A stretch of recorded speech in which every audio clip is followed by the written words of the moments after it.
കയ്യേറ്റത്തെ തുടർന്ന് കൊച്ചി നഗരസഭ തുടർച്ചയായി സ്റ്റോപ്പ് മെമ്മോകൾ നൽകിയിട്ടും അതെല്ലാം അവഗണിച്ച് നിർമ്മാണ പ്രവർത്തനവുമായി മുന്നോട്ട് പോവുകയാണ് ചെലവന്നൂരിലെ വൻകിട കമ്പനികൾ.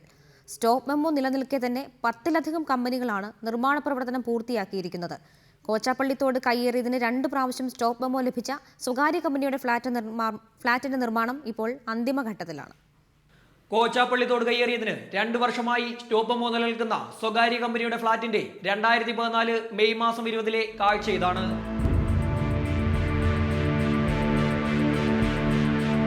ഇനി ഇപ്പോഴത്തെ കാഴ്ച കാണുക.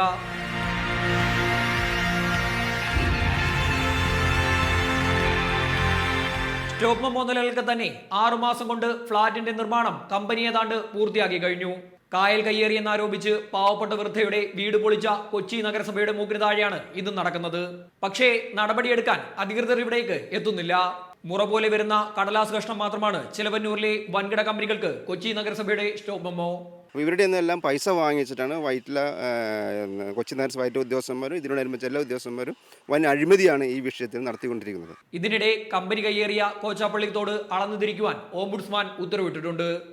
ഇല്ലായ്മക്കാരന്റെ കൂരയിടിച്ചു നിർത്തുവാൻ കാണിച്ച ആവേശം പക്ഷേ കൊച്ചി നഗരസഭയ്ക്ക് വൻകിട ഭീമന്മാരുടെ കാര്യത്തിലില്ല. തൊട്ടാൽ കൈപൊള്ളുമെന്നറിയാവുന്നതുകൊണ്ടാവും സ്റ്റോപ്പ് മെമ്മോയ്ക്കപ്പുറം ഇത്തരക്കാർക്കെതിരെ ഒരു നടപടിയും സ്വീകരിക്കാൻ നഗരസഭ തയ്യാറുമല്ല. ക്യാമറമാൻ അഭിലാഷിനൊപ്പം ശ്യാമാലഞ്ചേരി, റിപ്പോർട്ടർ, കൊച്ചി.